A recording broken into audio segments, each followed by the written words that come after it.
Hello बच्चों, कैसे हैं? आई होप अच्छे होंगे। तो मेरा नाम है हर्षित और स्वागत है आपका मेरे यूट्यूब चैनल बायोलॉजी क्लासेस में।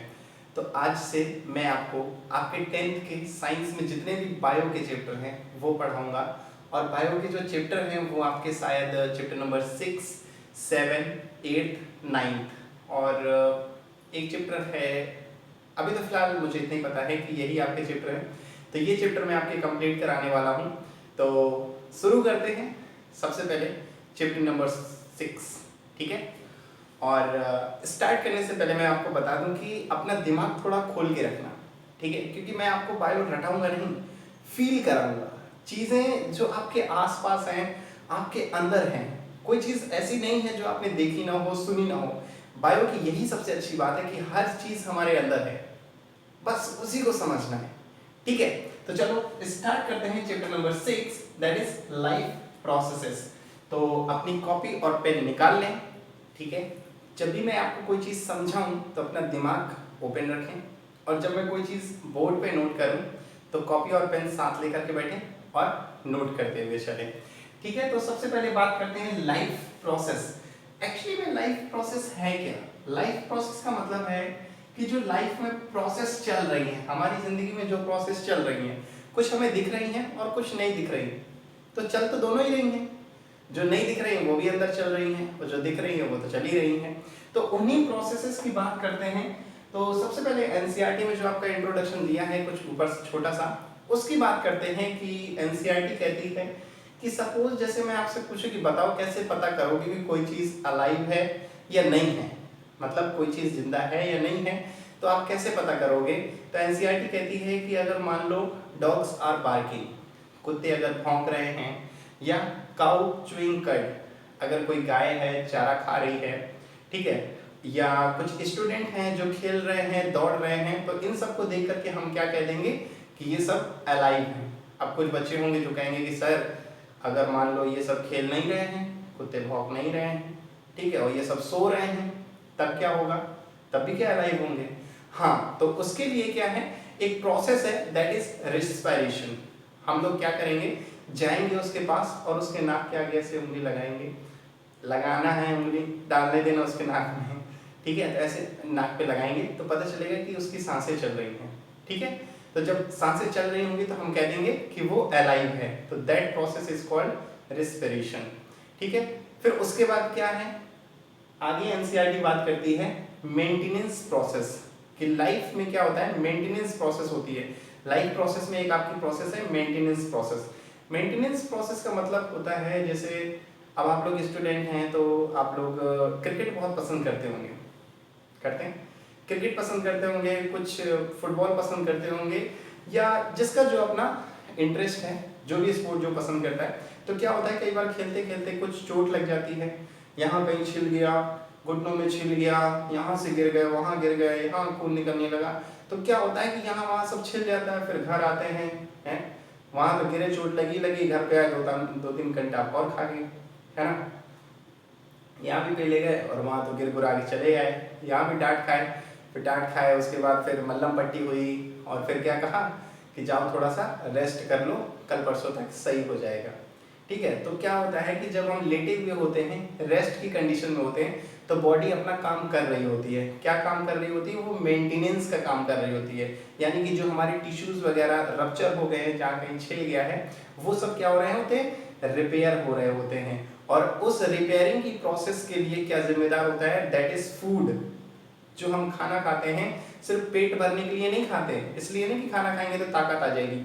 खाना खाने से क्या होता है, हमारे जो टिश्यू होते हैं वो उनको भी रिपेयरिंग होती है, वो भी ठीक होते हैं, ठीक है।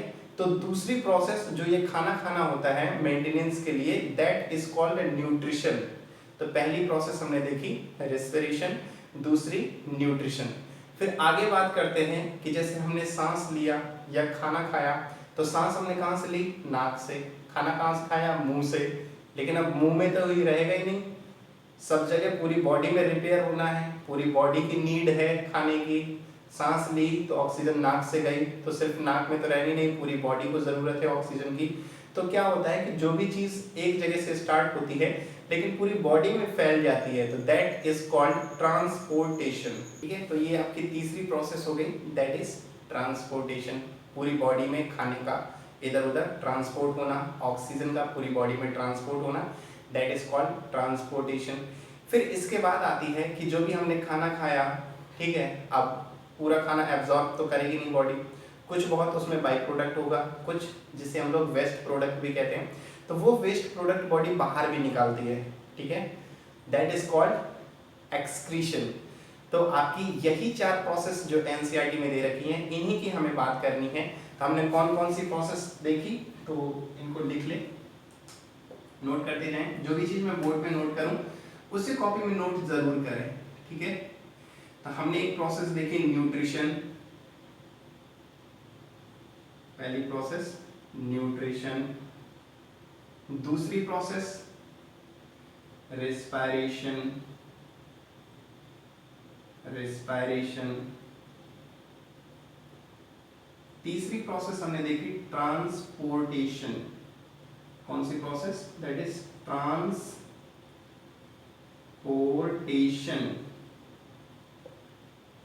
ठीक है, एंड लास्ट फोर्थ एक्सक्रीशन। ठीक है, अब हम लोग क्या करेंगे, इन्हीं स्टेप को एक एक को उठाएंगे और उसकी थोड़ी डिटेल में स्टडी करेंगे। सबसे पहले हम लोग किसकी बात करते हैं, न्यूट्रिशन की बात करते हैं।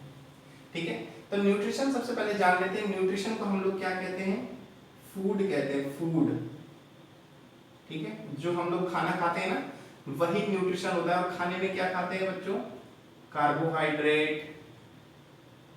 कार्बोहाइड्रेट, अरे नहीं सर ये तो मैं नहीं खाता, तो क्या खाते हो, अंडा, बर्गर, पिज्जा, मछली, अच्छी चीज है, मछली मछली का नाम मतलब सैर, पिज्जा चलेगा। तो कार्बोहाइड्रेट, फैट, प्रोटीन, एक्चुअली बेटा वही सब चीजें क्या हैं, इन्हीं में बहुत सारी चीजें, प्रोटीन, फैट, ठीक है, दूध, घी, मछली, इन्हीं सब में क्या है, प्रोटीन, फैट। जैसे कार्बोहाइड्रेट हम लोग चावल खाते हैं, फैट हम लोग घी वगैरह खाते हैं, प्रोटीन जो हम दालें खाते हैं उसमें प्रोटीन पाई जाती है। ठीक है, ऐसे ही होती है एक लिपिड। ठीक है, ऑयल वगैरह सब्जी में हम डालते हैं तो उसमें लिपिड्स पाए जाते हैं। ठीक है, तो ये साइंस के टर्म हैं, हम लोग तो दाल चावल सब्जी रोटी कह देते हैं, लेकिन कार्बोहाइड्रेट, फैट, प्रोटीन, लिपिड ये साइंस में कहते हैं कि हमने ये सब खाया। तो न्यूट्रिशन में हमारे ये सब चीजें आती हैं। ठीक है, और रेस्पिरेशन में क्या होता है, ऑक्सीजन का अंदर लेना, ऑक्सीजन को लेते हैं हम लोग, और ऑक्सीजन का काम क्या होता है, ये जो भी चीज हम लोग खा रहे हैं बेटा, इनको टूटना, इनको तोड़ना। क्या होता है कि जो भी चीज हमने खाई है ये कॉम्प्लेक्स फूड होते हैं। ये कैसे फूड होते हैं, कॉम्प्लेक्स फूड होते हैं। कॉम्प्लेक्स फूड का मतलब हो गया कि बॉडी हमारी ऐसे ही इनको एब्जॉर्ब नहीं करती, इनको पहले कन्वर्ट करती है simple absorbable form, simple absorbable form में कन्वर्ट करती है, ऐसे फॉर्म में बदलती है जिसे बॉडी एब्जॉर्ब कर सके सिंपली। ठीक है, तो इस प्रोसेस को हम लोग डाइजेशन कहते हैं। ठीक है, इसकी आगे हम लोग बात करेंगे डिटेल में। ठीक है, तो इन सब को तोड़ने के लिए कहीं ना कहीं किस चीज की जरूरत होती है, वो जरूरत होती है ऑक्सीजन की। ठीक है, और ट्रांसपोर्टेशन तो मैंने बता दिया कि ये खाना हम लोग माउथ से खाते हैं, रेस्पिरेशन नाक से होते हैं, मुंह से भी कुछ लोग सांस लेते हैं, उसका पूरी बॉडी में इधर उधर ट्रांसपोर्ट होना, दैट इज ट्रांसपोर्टेशन। एक्सक्रीशन जो बाई प्रोडक्ट बना है, ठीक है, जो बचा है उसका बॉडी से बाहर निकलना, दैट इज कॉल्ड एक्सक्रीशन। तो चलिए इसी को डिटेल में स्टडी करते हैं।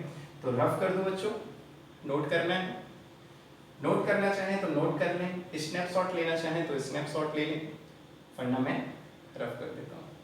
मिटा रहे, मिटा दे, हाँ सर मिटा दो सर, मुझको नहीं लिखना है ना, लिखने के लिए थोड़ी आपका वीडियो देखा, लिखा तो है ही किताब में, और कितना अच्छा। ठीक है, तो हेडिंग डाल लो न्यूट्रिशन। क्या हेडिंग डालोगे, न्यूट्रिशन, हेडिंग डालो न्यूट्रिशन। सबसे पहले हम लोग बात करते हैं न्यूट्रिशन की। आपकी एनसीईआरटी में जो है वो न्यूट्रिशन दे रखे हैं दो तरह के। तो कौन कौन से न्यूट्रिशन दे रखे हैं, हेडिंग डाल लेते हैं। सबसे पहले दे रखा है autotrophic nutrition. Autotrophic nutrition, autotrophic nutrition, ये देखते हैं क्या होता है। देखो बच्चों, ऑटो का मतलब होता है अपने आप, ठीक है। ऑटो का मतलब होता है सेल्फ, ठीक है, या हिंदी में लिखें तो अपने आप,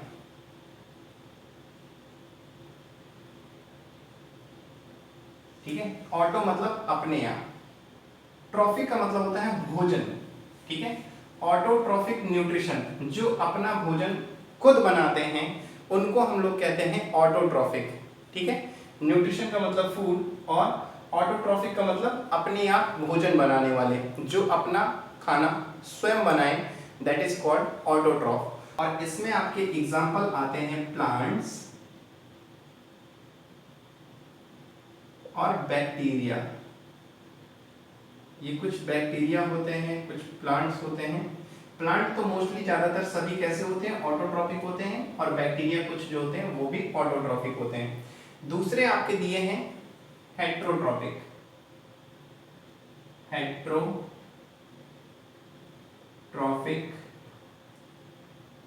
न्यूट्रिशन।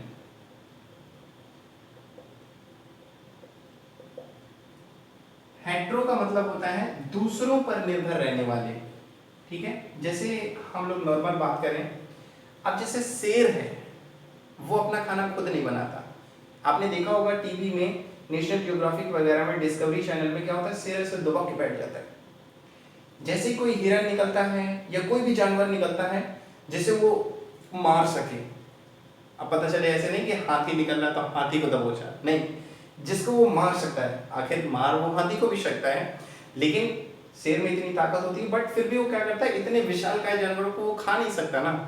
वो जानता है खाना बर्बाद नहीं करना चाहिए, इसलिए क्या करता है, वो छोटे छोटे जानवर को मारता है जितना वो खा सके, ठीक है। वो इतना समझदार होता है। तो वो क्या करता है, दूसरों पर निर्भर रहता है, किसी को मारता है फिर खाता है, ठीक है। तो उनको हम लोग कहेंगे हेट्रोट्रॉफिक, उस चीज को हम लोग कहेंगे हेट्रोट्रॉपिक न्यूट्रिशन। तो इसमें जो आपके एग्जाम्पल आ जाते हैं वो आते हैं आपके एनिमल्स और कुछ फंजाई, कुछ फंगस जो होते हैं वो किसी दूसरे चीज पर ग्रो कर जाते हैं। आपने देखा है ना, कई बार कुछ कहते हैं कि उसमें फंगस ग्रो कर गई, वो मत खाओ।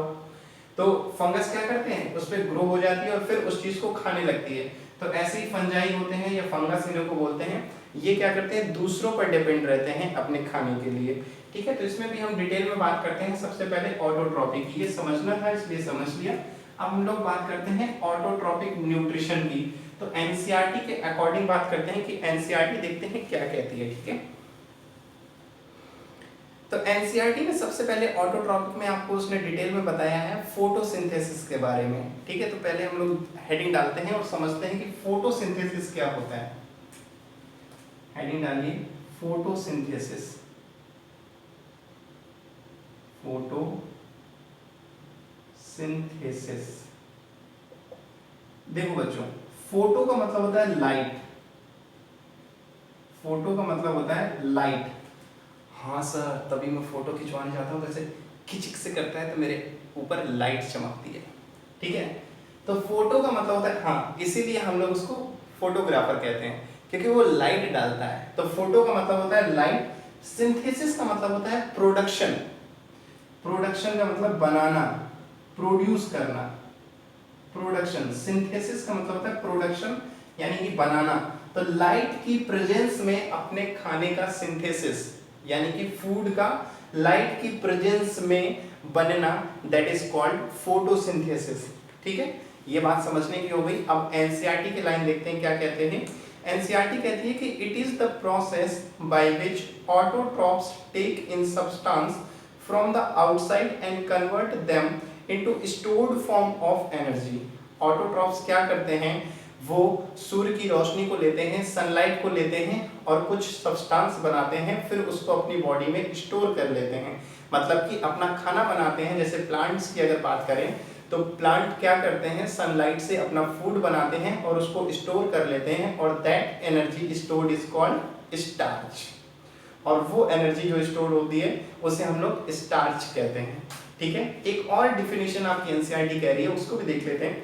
वो कहती है कि this material is taken in the form of carbon dioxide and water which is converted into carbohydrate.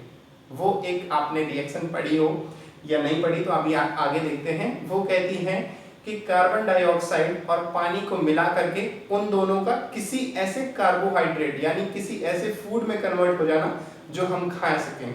ठीक है, या जो प्लांट लेते हैं उस चीज में कन्वर्ट हो जाना। एक्चुअली वो कार्बोहाइड्रेट ग्लूकोज की बात कर रहा है। ठीक है, तो कार्बन डाइऑक्साइड और पानी का कार्बोहाइड्रेट में कन्वर्ट हो जाना, that is called photosynthesis in the presence of sunlight and chlorophyll. Chlorophyll leaves में पाया जाता है, उसकी भी हम लोग बात करेंगे। फिर अगला कह रहा है कि carbohydrate are utilized for providing energy to the plant. जैसे हम खाना खाते हैं, हमारी बॉडी में एनर्जी आती है, ऐसे प्लांट भी क्या करते हैं, अपना फूड प्रिपेयर करते हैं और उससे एनर्जी प्राप्त करते हैं। आगे कह रहे हैं कि carbohydrate which not utilized immediately stored in the form of starch. अब क्या होता है, प्लांट ने जैसे बहुत सारा खाना बना लिया, बहुत तेज धूप थी, बहुत सारी उसने रोशनी यूज करी और बहुत सारा खाना बना लिया, तब अगर पूरा फूड मान लो वो यूटिलाइज नहीं कर पा रहे हैं तो वो क्या करेंगे, इसको स्टोर कर लेंगे और उस स्टोर एनर्जी को, उस स्टोर फूड को हम लोग क्या कहेंगे, स्टार्च बोलेंगे। और अगर हम लोगों में बात करी जाए, in us stored energy is called glycogen. और हम लोगों में जो फूड होता है अंदर बॉडी के स्टोर्ड होता है, दैट इज कॉल्ड ग्लाइकोजन। तो कभी भी अगर पूछा जाए कि एनिमल में जो स्टोर्ड फूड एनर्जी या स्टोर्ड फूड होता है वो क्या होता है, तो वो होता है ग्लाइकोजन। और अगर प्लांट्स में पूछे कि क्या होता है स्टोर्ड फूड, तो प्लांट में होता है आपका स्टार्च। ठीक है, अब अगली एक यहाँ पे क्या है बच्चों, एक इक्वेशन दे रखी है फोटोसिंथेसिस की। हमने अभी पढ़ा ना कि कार्बन डाइऑक्साइड और वाटर का कन्वर्ट हो जाना कार्बोहाइड्रेट में। ठीक है, तो वही इक्वेशन यहाँ लिखते हैं। तो इक्वेशन क्या होती है, कार्बन डाइऑक्साइड CO2 फॉर्मूला होता है इसका, प्लस H2O पानी, किसमें कन्वर्ट हो जाए, कार्बोहाइड्रेट। कार्बोहाइड्रेट कौन सा, that is C6H12O6 plus oxygen release होती है। हम लोग कहते हैं ना कि प्लांट्स ऑक्सीजन छोड़ते हैं, हम लोग ऑक्सीजन लेते हैं। ठीक है, तो ऑक्सीजन रिलीज करते हैं, फोटोसिंथेसिस में करते हैं, फोटोसिंथेसिस अपना फूड बनाते हैं और क्या करते हैं, ऑक्सीजन रिलीज करते हैं प्लस पानी H2O। अब इक्वेशन को अगर हम बैलेंस करें तो हम यहाँ पर 6 कार्बन लेते हैं, 6 CO2, 12 पानी लेते हैं, 12 मोल पानी लेते हैं, और यहाँ पर ऑक्सीजन कितनी बनती है, 6 बनती है। अगर हम बैलेंस ऐसे करें तो देखो इस तरह से भी कर सकते हैं कि हमने 6 कार्बन दिए तो यहाँ पर भी कितने होने चाहिए, 6 कार्बन होने चाहिए, C6 है। उसके बाद ऑक्सीजन 6 दूनी 12, तो ऑक्सीजन हमारे पास 6 ये हैं और 6 दूनी 12, तो 12, 6 दूनी 12 और 6 18, तो यहाँ पर कितने, 6 दूनी 12 और 12 ये हैं। ठीक है, 12 ये हैं।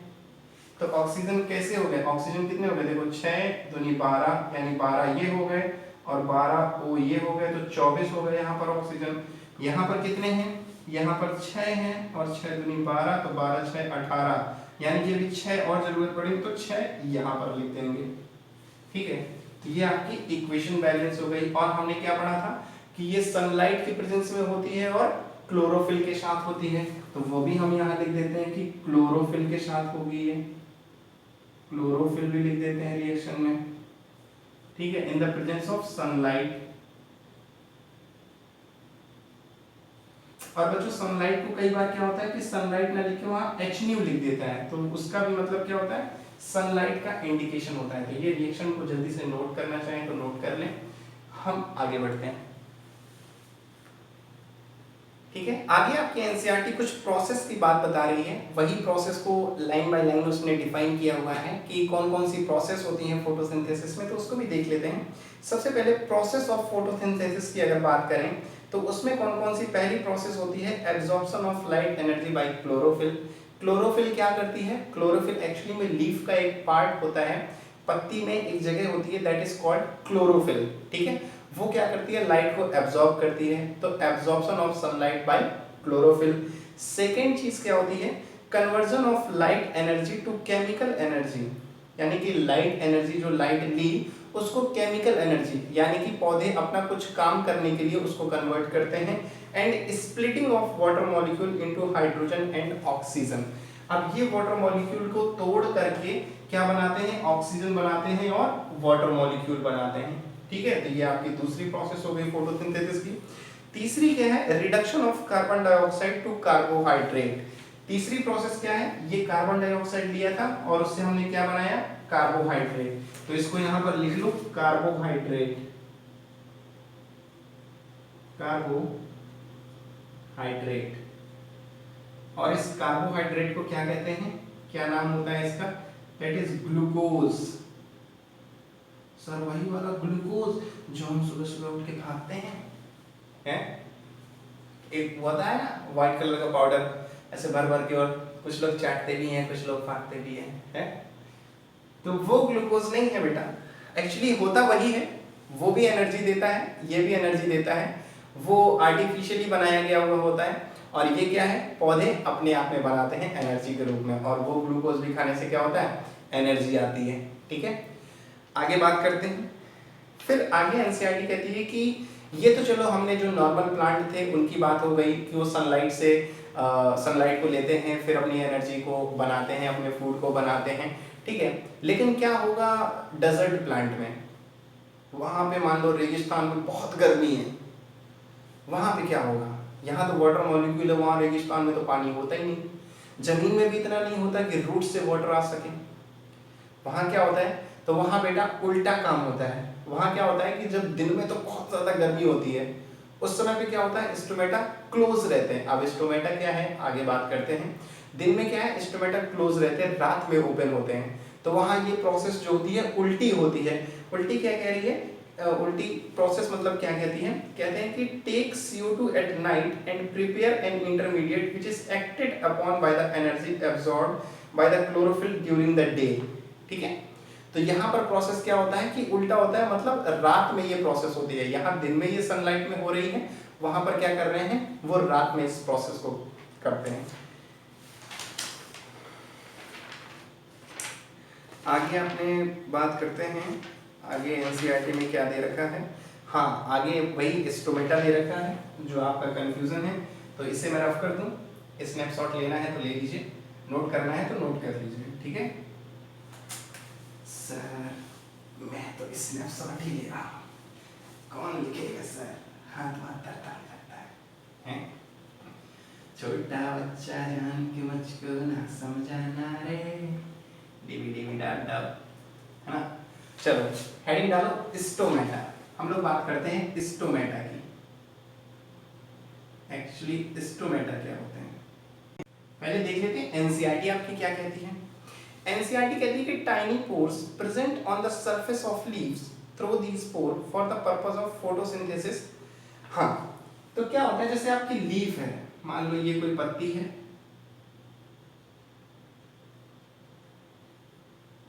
ठीक है, ये आपकी कोई लीफ है,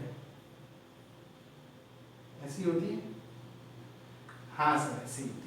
तो बेटा ये लीफ है, इसको जब माइक्रोस्कोप से बहुत जूम करके देखोगे, आपके मोबाइल से नहीं दिखेगी, इतना जूम नहीं है आपके कैमरे में, तो जब जूम करके देखोगे तो यहाँ पत्तियों के अंदर क्या पाए जाते हैं, यहाँ पत्तियों के अंदर पाए जाते हैं स्टोमेटा, ठीक है। जब बहुत जूम करके देखते हैं, इस वाले पार्ट को जब जूम करके देखते हैं तो हमें स्टोमेटा दिखाई देते हैं, ठीक है। वही स्टोमेटा क्या काम करते हैं ये देखते हैं। तो ये स्टोमेटा आपका गैसियस एक्सचेंज करते हैं, जैसे हम लोग सांस लेते हैं ऐसे प्लांट भी लेते हैं। तो ये स्टोमेटा, मैं इसको रफ कर देता हूँ, फिर कुछ चीजें लिख लेते हैं।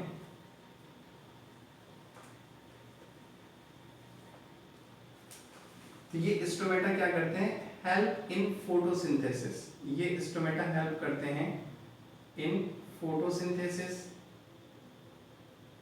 फोटोसिंथेसिस में हेल्प करते हैं, ठीक है। अगली ये क्या करते हैं, ये इनमें माइन्यूट पोर होते हैं, माइन्यूट मतलब बहुत छोटे से पोर्स होते हैं, माइन्यूट पोर होते हैं। माइन्यूट पोर्स जो होते हैं वो क्या करते हैं, माइन्यूट पोर काम करते हैं गैसियस एक्सचेंज का।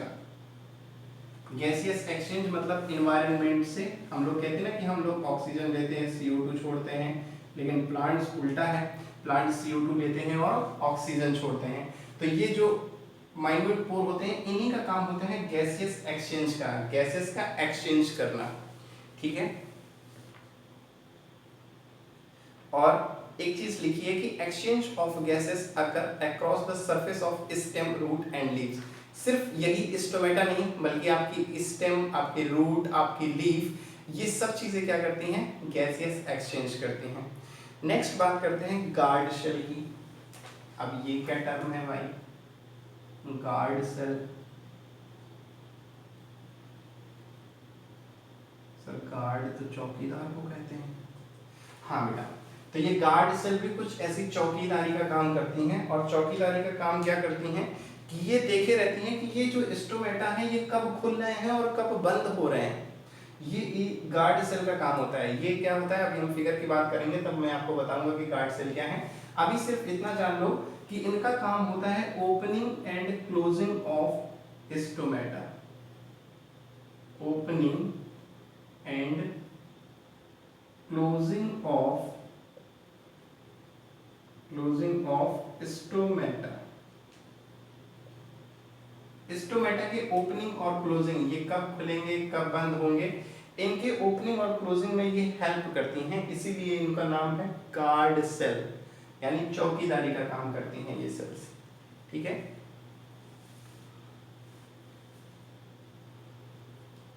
अब क्या अगली चीज कह रहा है कि मान लो गार्ड सेल फूली हुई है, ठीक है। अब आपको अभी समझ में नहीं आ रहा होगा, इमेजिन नहीं हो रहा होगा, तो मैं फिगर दिखा दूं क्या,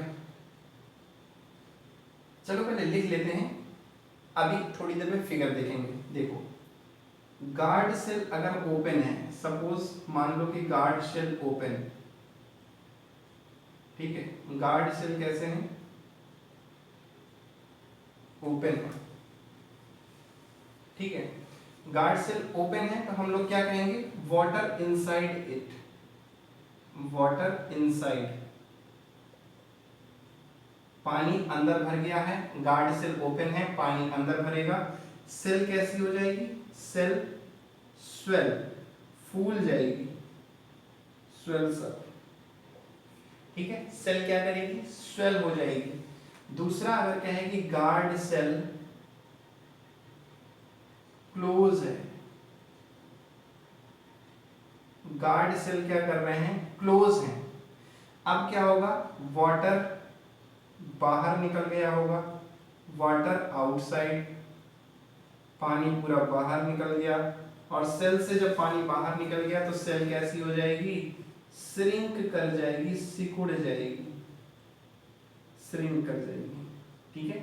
तो ये कंडीशन याद रखना कि जब गार्ड सेल ओपन होते हैं तो सेल स्वेल होती है, फूली होती है, जब गार्ड सेल क्लोज होते हैं तो सेल कैसी हो जाती है, श्रिंक कर जाती है, ठीक है। तो ये स्टोमेटा और गार्ड। तो हम लोग फिगर को डिस्कस करते हैं, और फिगर सबसे पहले हम लोग देखते हैं cross section of a leaf, ठीक है। एक लीफ के क्रॉस सेक्शन का फिगर देखते हैं, जो मैंने आपको लीफ बनाई थी, फिर उसमें अंदर बताया था कि स्टोमेटा वगैरह कहाँ पाए जाते हैं। तो देखो सबसे पहले हम लोग बात करते हैं क्लोरोप्लास्ट कहाँ पाए जाते हैं, ठीक है। उसी क्लोरोप्लास्ट में हम लोग स्टोमेटा देखेंगे। तो देखो ये आपकी लीफ है, ठीक है। ऐसे एक पत्ती होती है, हम लोग उसे ऐसे पकड़ते हैं ना, तो जहाँ से पकड़ते होते हैं, जो पतली सी डंडी हम लोग पकड़े होते हैं, दैट इज़ कॉल्ड मिडरिप, ठीक है। वो पतली सी जो डंडी होती है जिसे हम लोग हाथ में पकड़ते हैं, दैट इज़ कॉल्ड मिडरिप। और जो ऊपर का सरफेस होता है ना, पत्ती का पूरा ये सरफेस होता है पत्ती का, दैट इज़ कॉल्ड लैमिना या लीफ ब्लेड, उसी को लैमिना या लीफ ब्लेड कहते हैं, ठीक है। और यहाँ पे पत्ती के एक किनारे को, किसी को छोटे से साइज को हमने जूम करके देखा, तो जब जूम करके देखा तो हमें क्या दिखाई दे रहे हैं, देखो ये ग्रीन ग्रीन से डॉट दिखाई दे रहे हैं, सर्कुलर स्ट्रक्चर, छोटे छोटे गोले दिखाई दे रहे हैं। तो ये क्या होते हैं, ये क्लोरोप्लास्ट होते हैं, ठीक है। और उन्हीं के बीच में कुछ स्पेसेस पाई जाती हैं जहाँ से हवा क्रॉस होती है, तो that is called air spaces, ठीक है। और फिर उसी में आप देखिए नीचे तो आपको गार्ड सेल दिखाई देंगे, देखिए वही आपके क्लोरोप्लास्ट के अंदर आपको दिखाई दे रहे हैं, उस सर्कल के अंदर आपको दिखाई देंगे गार्ड सेल, वही चौकीदार वाली सेल। उनका फंक्शन क्या होता है अभी बात करते हैं। और ये नीचे की तरफ जो एपिडर्मिस होती है दैट इज लोअर एपिडर्मिस, ऊपर की तरफ जो एपिडर्मिस होती है दैट इज अपर एपिडर्मिस। और वैक्सी क्यूटिकल का मतलब क्या, क्यूटिकल का मतलब एक लेयर होती है, और वैक्सी का मतलब जैसे वैक्स होती है ना मोम, उस तरह की एक layer that is called waxy layer. और देखिए एक पार्ट और दिया है फ्लोएम एंड जाइलम, और इन दोनों को मिलाकर हम लोग कहते हैं वेस्कुलर बंडल, ठीक है। तो वेस्कुलर बंडल क्या होते हैं, जाइलम और फ्लोएम।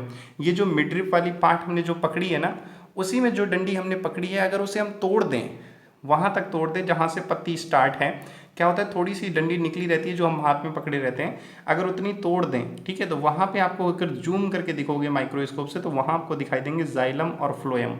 और जाइलम और फ्लोएम का काम क्या होता है, जाइलम का काम होता है conduction of water and minerals, और फ्लोएम का काम होता है फूड को ट्रांसलोकेट करना, ठीक है। अगर भूल जाओ तो ऐसे याद रखना, जाइलम मतलब जल, जा से जाइलम, जा से जल, तो जाइलम यानी जल यानी वाटर का कंडक्शन करे तो जाइलम, और फ्लोएम फा से फूड, फा से फ्लोएम, तो फ्लोएम जो है वो फूड का कंडक्शन करता है, ठीक है। तो ये याद करने का तरीका है। ऊपर देखिए आपको एक इक्वेशन दिखाई दे रही होगी, 6CO2 plus 12H2O in the presence of chlorophyll and sunlight, product क्या बनते हैं, C6H12O6 प्लस 6O2 प्लस पानी H2O। तो इसको हमने कहा ग्लूकोज या कार्बोहाइड्रेट। तो जब हम कार्बन डाइऑक्साइड और वाटर की रिएक्शन कराते हैं in the presence of chlorophyll और सनलाइट, तो हमें मिलता है ग्लूकोज, ऑक्सीजन और पानी। तो ये आपकी एक इक्वेशन है जिसे आपको याद रखनी है, 2-3 बार लिखेंगे तो याद हो जाएगी, कोई ज़्यादा टेंशन की बात नहीं है, ठीक है। ये इक्वेशन है, इस इक्वेशन को कहते हैं इक्वेशन ऑफ फोटोसिंथेसिस, ठीक है, ये फोटोसिंथेसिस की इक्वेशन है। तो चलिए अगली फिगर की बात करते हैं, जिसमें हम लोग गार्ड शेल की बात करते हैं, स्टोमेटा की बात करते हैं। आते हैं अपने इस वाले फिगर में, ठीक है। ये आपको दिखाई दे रहे हैं, जो ये साइड में दिखाई दे रहे हैं, ये green green dot dot dot dot dot dot, ये क्या है, ये हैं आपके क्लोरोप्लास्ट, ठीक है। और क्लोरोप्लास्ट के अंदर आपको बीच में एक देखिए ऐसे जगह दिखाई दे रही होगी, that is called stomatal pore, यानी स्टोमेटा के अंदर की जगह दैट इज स्टोमेटल पोर। और स्टोमेटा के किनारे बाहर की साइड, गार्ड मतलब चौकीदार, चौकीदार कहाँ होता है, बाहर की तरफ, तो जो बाहर की तरफ सेल्स पाई जा रही हैं that are called guard cells, ठीक है। इनका काम क्या होता है, opening and closing of stomata में हेल्प करते हैं, ठीक है। तो देखो पहले वाला आपको दिख रहा होगा कि ये ओपन है, अगर हम अपने हाथ से बनाकर देखें, इसका स्ट्रक्चर समझने की कोशिश करें, तो देखो पहला वाला स्ट्रक्चर कुछ ऐसा दिख रहा है, ऐसे खुला हुआ दिख रहा है, तो इसको हम लोग कहेंगे ओपन स्टोमेटा, ठीक है।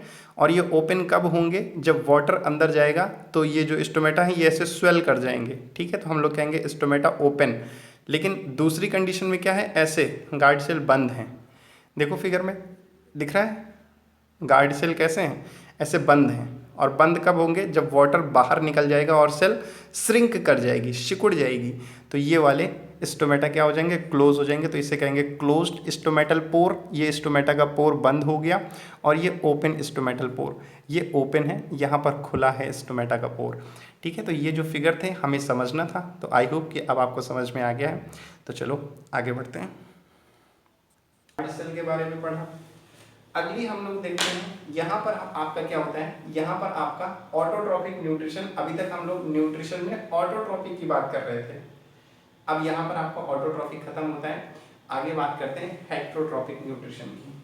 इसे रफ कर दूँ, स्नैपशॉट लेना हो तो ले लें, नहीं मैं रफ करता हूँ, मिटा दूँ, हाँ सर मिटा दो सर, बार बार क्यों पूछते हो सर, मेरा मन नहीं है नोट करने का, मैं तो एनसीईआरटी से ही पढ़ूंगा, नहीं नोट करूंगा, ठीक है। चलो अगली बात करते हैं हेट्रोट्रॉपिक न्यूट्रिशन की। हेट्रोट्रॉपिक, हेट्रोट्रॉपिक न्यूट्रिशन, न्यूट्रिशन, ठीक है। हेट्रोट्रॉफिक, बच्चों हेट्रोट्रॉफिक का मतलब क्या था? वो शेर जो दबा के बैठा है, किसी दूसरे का इंतजार कर रहा है, यानी कि दूसरों पर डिपेंड रहने वाले, दैट इज कॉल्ड हेट्रोट्रॉफिक। अपना भोजन खुद नहीं बना पाते, दूसरा आएगा उसको मार के खाएंगे, ठीक है, तो उनको हम लोग कहते हैं हेट्रोट्रॉफिक ऑर्गेनिज्म। एनसीईआरटी देखते हैं क्या कहती है। एनसीईआरटी कहती है कि some organism break down the food material outside the body and then absorb it. शेर क्या करता है? पहले हिरन को मार लेता है, कि पहले खा लेता है? नहीं, पहले मारता है फिर उसको खाता है। तो क्या कह रहा है कि कुछ organism break down the food material outside the body, ठीक है। तो कुछ ऑर्गेनिज्म आपके क्या करते हैं, कुछ ऑर्गेनिज्म जो होते हैं पहले ब्रेक कर लेते हैं फूड को और फिर एब्जॉर्ब करते हैं। इसमें आपके एग्जांपल आ गए फंजाई, ईस्ट और मशरूम। फिर अगला बात करते हैं कि कुछ ऑर्गेनिज्म जो होते हैं डराइव न्यूट्रिशन फ्रॉम प्लांट और एनिमल विदाउट किलिंग इट।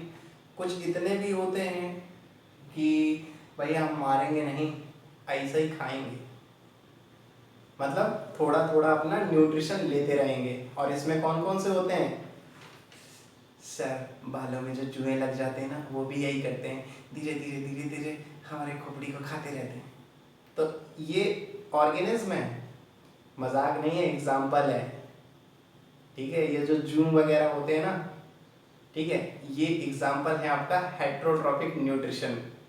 कभी आपने देखा डॉग्स वगैरह किन्हीं के घर में जो पालतू होते हैं उनमें तो ऐसा नहीं होता क्योंकि प्रॉपर केयरिंग होती है, लेकिन जो सड़क किनारे घूमते हैं ना बेचारे, उनमें क्या होता है, कुछ लीस लग जाते हैं, कुछ उसमें ऐसा चिपक जाते हैं कीड़े ईड़े, वो क्या करते हैं अंदर ही अंदर उनको खाते रहते हैं, ठीक है।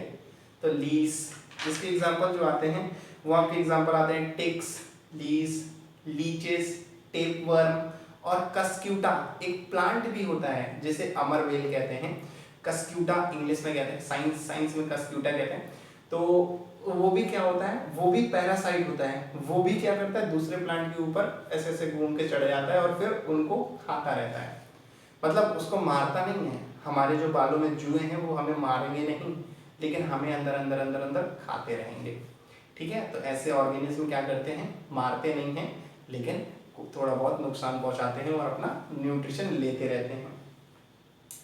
फिर अगली हेडिंग आपकी आती है कि how do organism obtain their nutrition.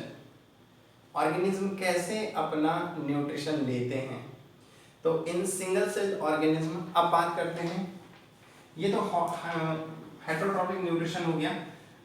Heterotrophic nutrition में दो तरह के हो गए। सबसे पहले आपके कुछ जो होते हैं पहले किल करते हैं या पहले ब्रेक करते हैं फूड को, break down food and then absorb it, और फिर उसको एब्जॉर्ब करते हैं।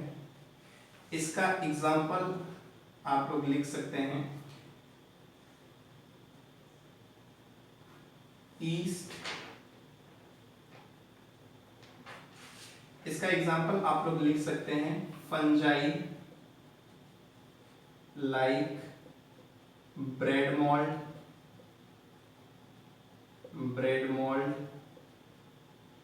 ठीक है। अगला एग्जाम्पल आप इसका लिख सकते हैं मशरूम,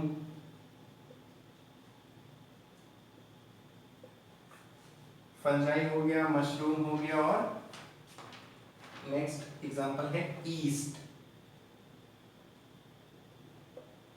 ये इसके एग्जाम्पल, ठीक है। अगले अगर हम हेट्रोट्रॉपिक की बात करें तो कुछ ऑर्गेनिज्म, सम ऑर्गेनिज्म वो क्या करते हैं, डू नॉट किल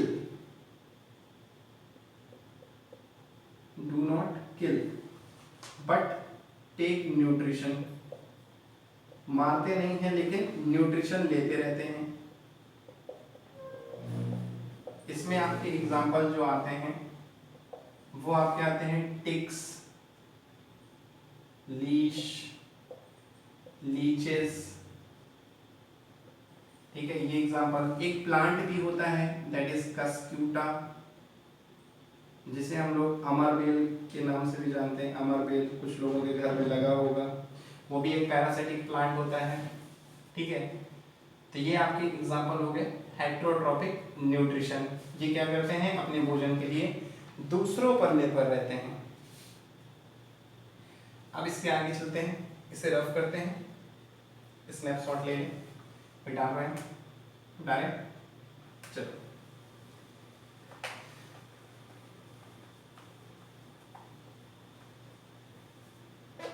अगली हेडिंग है हाउ डू ऑर्गेनिज्म ऑब्टेन। अगली हेडिंग डालें,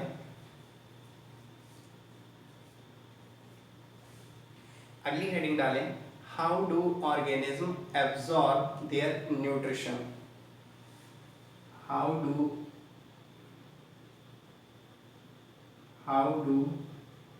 ऑर्गेनिज्म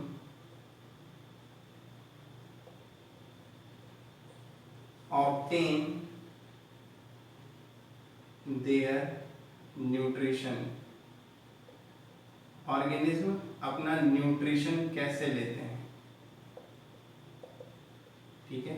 इसकी बात करते हैं कि इसमें दो तरह के ऑर्गेनिज्म होते हैं। आपके सिंगल सेल ऑर्गेनिज्म होते हैं, सिंगल सेल। देखो सिंगल सेल का मतलब होता है कि एक ही जगह पर सब चीजें हैं।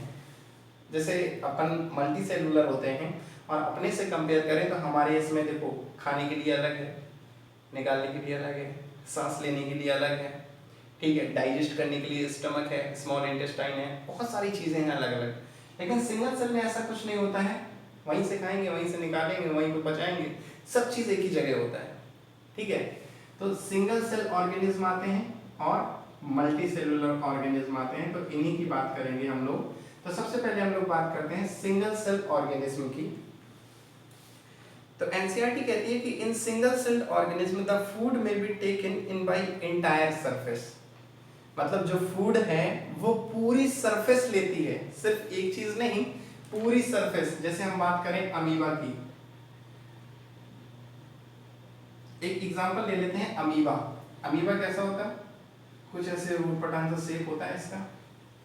अब जैसे ये ऑर्गेनिज्म है, इसको खाना है इसे, तो ये अमीबा क्या करेगा, ये जैसे ये इसको खाना है, मान लो अमीबा को इसको खाना है, तो अमीबा क्या करेगा, धीरे धीरे कुछ ऐसा स्ट्रक्चर बनाना शुरू कर देगा, ठीक है, ऐसे इसके पास ऐसे जाएगा। अगला फिर क्या करेगा, ये है, धीरे धीरे धीरे धीरे धीरे धीरे ऐसे ऐसे ऐसे ऐसे करके इसको अपने अंदर ले लेगा, ठीक है।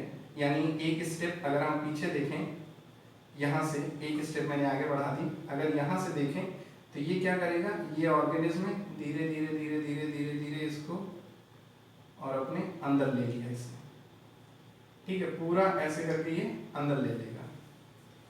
और अगली स्टेप क्या होगी कि हम देखेंगे कि ये जो अमीबा है इसने इसको अंदर ले लिया, ठीक है। तो ये सिंगल सेल ऑर्गेनिज्म होता है, ये इस तरह से किसी चीज को खाता है, ठीक है।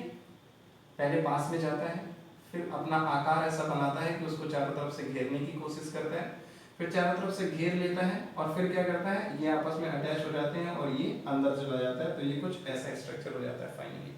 तो ये सिंगल सेल ऑर्गेनिज्म है, इस तरह से अपना फूड ऑब्टेन करते हैं, इस तरह से अपना न्यूट्रिशन लेते हैं। अगर हम एग्जाम्पल में बात करें, amoeba takes in food using temporary finger like extension of the cell surface which fuse over the food particle forming a food vacuole। ये कुछ फिंगर लाइक ऐसे उंगलियों जैसे ये बना लेते हैं, ऐसे ये फिंगर लाइक स्ट्रक्चर बना लेते हैं और फिर क्या करते हैं, उसको फूड वैक्यूल बना करके पूरा अंदर ले लेते हैं, ठीक है। तो ये अमीबा का काम हो गया। अगला देखते हैं, inside the food vacuole complex substance are broken down into simpler ones which then diffuse into the cytoplasm. फिर यहाँ पर अंदर गया, अब ये क्या होगा, ब्रेक होगा और ब्रेक होकर कहाँ, ये अंदर जो साइटोप्लाज्म है उसमें जाकर के मिल जाएगा, घुल जाएगा। The remaining undigested material is moved to the surface of the cell and thrown out। और फिर जो रिमेनिंग बचेगा उसको बाहर निकाल के फेंक दिया जाएगा, ठीक है। अगली बात करते हैं पैरामीशियम में क्या होता है। तो इन paramecium which is also unicellular organism, तो यूनिसेल्युलर ऑर्गेनिज्म या यूनि, देखो अब इसी का एक नाम दे रखा है, और सिंगल सेल ऑर्गेनिज्म या इसी को हम लोग कहते हैं यूनिसेल्युलर, याद रखना यूनिसेल्युलर ऑर्गेनिज्म। इन्हीं सिंगल सेल ऑर्गेनिज्म को कहते हैं, कंफ्यूज मत होना कि पैरामीशियम यूनिसेल्युलर है, अमीबा सिंगल सेल है। तो यूनि का मतलब होता है वन, और वन और सिंगल दोनों एक ही चीज तो है, सिंगल कहें तो भी वन, वन कहें तो वन, ठीक है। तो यूनिसेल्युलर ऑर्गेनिज्म में इसका एग्जांपल दे रखा है पैरामीशियम,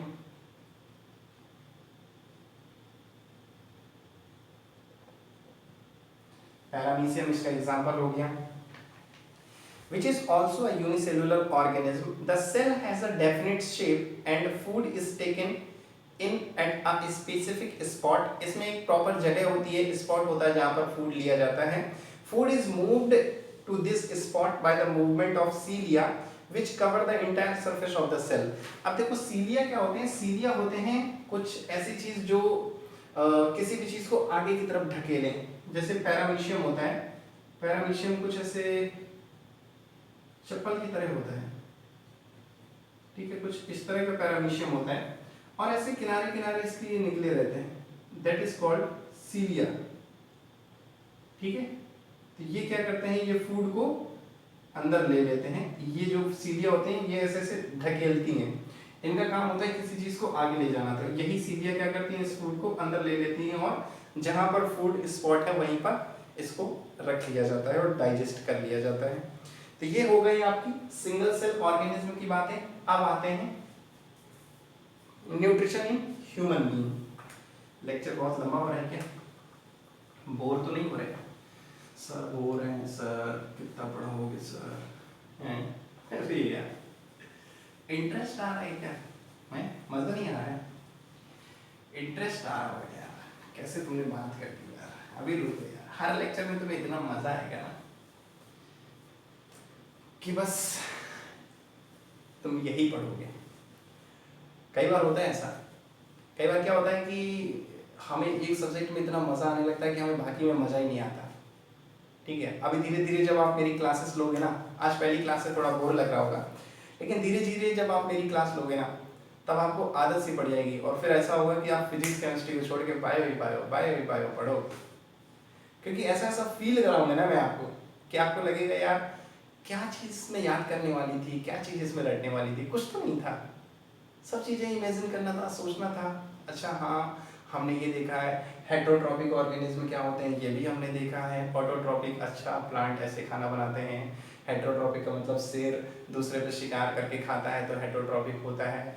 और रेस्पिरेशन का मतलब सांस लेना होता है। ट्रांसपोर्टेशन का मतलब इधर उधर सांस का फैलना, बॉडी में ट्रांसपोर्ट होना। तो यही सब तो चीज़ें हैं, कुछ याद करने वाली हैं क्या?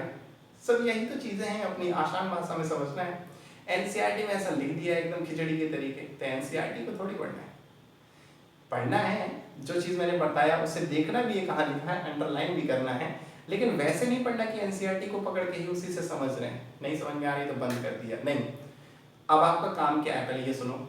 लेक्चर देखने के बाद एनसीईआरटी खोलना और उसमें कुछ एक्टिविटी दे रखी है, करने का मन हो तो करना, लेकिन उसके साथ साथ कुछ क्वेश्चंस दे रखे हैं, उन क्वेश्चन को जरूर करना, ठीक है। क्योंकि क्वेश्चन आप करेंगे तब आपको पता चलेगा कि आपने कितना सीखा। मैंने पढ़ा दिया, आपने समझ लिया, मज़ा आ गया, यहाँ पे चीज़ें खत्म नहीं होती। अब आपको क्वेश्चन करना है, और अगर आपको समझ में नहीं आया, कोई क्वेश्चन सॉल्व नहीं हो रहा, या कोई टॉपिक में मैंने कोई चीज़ ऐसी बता दी जो आपको नहीं समझ में आई, आपको जाना है नीचे तुरंत कमेंट करना है कि सर मुझे ये चीज़ समझ में नहीं आई, या सर मुझे ये क्वेश्चन समझ में नहीं आया, ठीक है। उसका आंसर मैं आपको दूंगा, या ऐसा होगा कोई टॉपिक जो नया होगा जो मैंने नहीं पढ़ा है तो मैं उसको पढ़ा भी दूंगा अपनी वीडियो में, ठीक है। तो ये आपका काम है। चलो अभी लेक्चर खत्म नहीं हुआ, आगे आते हैं, ठीक है। अब हम बात करते हैं कि ह्यूमन बीइंग, हम लोगों में, यार अभी तो हम लोग ऑर्गेनिज्म जानवरों की बातें कर रहे थे, अब अपने बारे में तो बात करते हैं। तो अब अपने बारे में बात करते हैं कि ह्यूमन बीइंग्स में कैसे होता है भैया, कैसे ये सब फूड डाइजेस्ट होता है, उसमें कैसे न्यूट्रिशन दिया जाता है। तो देखते हैं न्यूट्रिशन इन ह्यूमन बीइंग, ठीक है।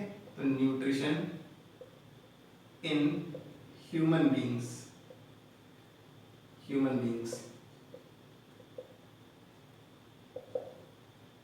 अब आपका काम क्या है कि 11th में मैंने एक चैप्टर पढ़ाया है डाइजेशन एंड एब्जॉर्प्शन। उस पे मैंने ये ह्यूमन बींग्स के जो डाइजेशन है, जो फूड कैसे कहाँ से कहाँ ट्रेवल किया जाता है, कहाँ से कहाँ जाता है, कौन से उसके बीच वॉल्व होते हैं, ठीक है, स्मॉल इंटेस्टाइन का काम क्या होता है, इसोफेगस का काम क्या होता है, तो ये लेक्चर की लिंक मैं नीचे डाल दूंगा।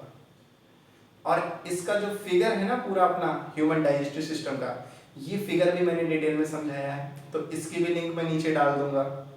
तो आपको उस लिंक पे क्लिक करके वो फिगर वाला पूरा डिस्क्रिप्शन पढ़ना है। ज़्यादा लंबा नहीं है, छोटा सा है, 10-15 मिनट का, वो पढ़ना है, ठीक है। उससे क्या है, आपके पूरे कॉन्सेप्ट क्लियर हो जाएंगे कि कैसे कहाँ फूड जा रहा है।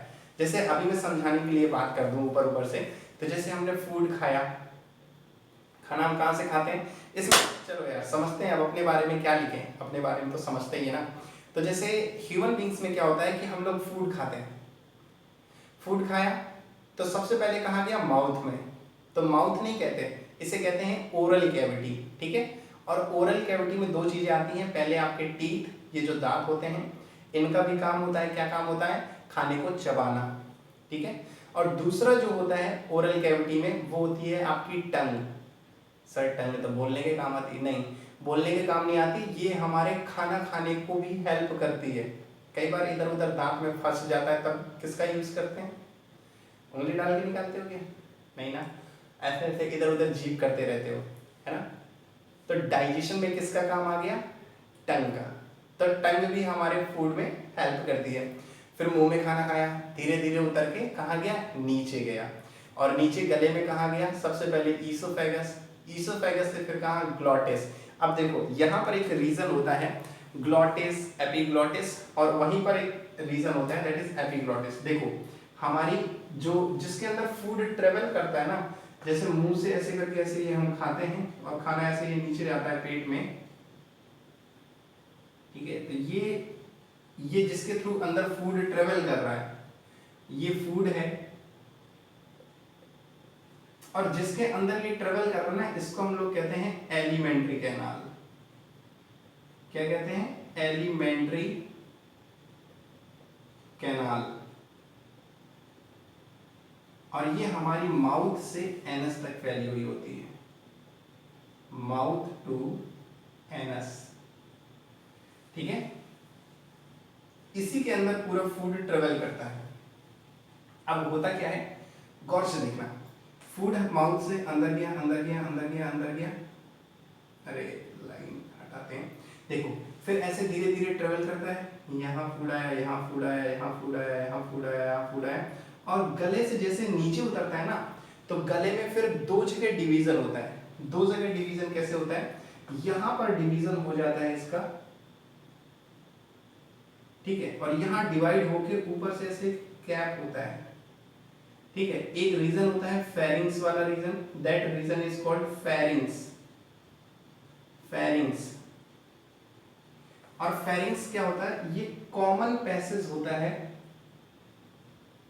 Common passage for food and air, for food and air. मतलब अभी तक क्या है, फेरिंग्स वाले रीजन पे हम लोग सांस ले रहे थे, तो सांस की हवा जो जा रही थी वो भी अंदर जा रही थी, और हम खाना खा रहे थे तो वो भी अंदर जा रहा था। लेकिन कई बार क्या होता है, कुछ लोग ने ये सुना होगा, कई बार क्या होते हैं, बड़े लोग बैठे होते हैं या पापा बैठे होते हैं तो टोक देते हैं, ए चुपचाप खाना खाओ, खाना खाते समय बोलते नहीं हैं, ऐसे टोक देते ना। तो ऐसा इसलिए कहते हैं क्योंकि आगे फेरिंग्स वाले रीजन के बाद क्या होता है कि दो भागों में चीजें डिवाइड हो जाती हैं। एक आपका होता है that is wind pipe, wind pipe जिसे ट्रैकिया कहते हैं, वहां से हवा अलग डिवाइड हो जाती है। दूसरा जो होता है वो आपका होता है ईसोफेगस, ठीक है, ईसोफेगस। ये वाले रीजन से क्या होता है, यहां पर फूड ट्रेवल करता है, ठीक है। तो हम इस वाले रीजन को थोड़ा जूम करके बनाते हैं। यहाँ पे सपोज कि ये है, ये रीजन है, ठीक है, इसको जूम करके बना के देखते हैं। अब ये रीजन है, यहाँ पर क्या हुआ, ये डिवाइड हो गया, एक आपका ईसोफेगस हो गया,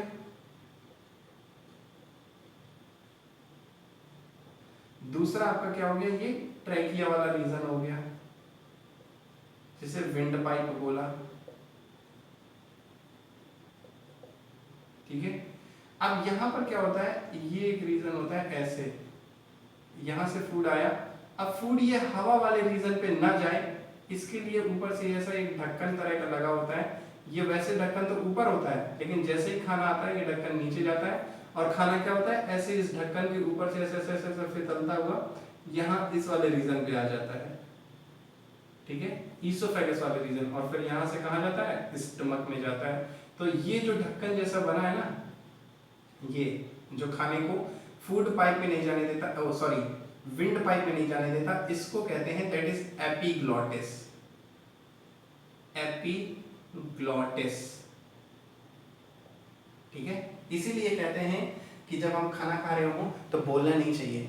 कई बार क्या होता है, बोल रहे होते हैं तो सांस अंदर जा रही होती है, और फिर क्या होता है कि ऐसे ही खाना भी सांस के अंदर साथ अंदर चला जाएगा, और फिर जब विंड वाले हवा वाले जहाँ से सांस लेते हैं उस वाले पाइप में चला जाएगा ना, तो फिर क्या होता है खांसी आ जाती है, फिर कहते हैं पानी पी लो, ऐसा करते हैं ना।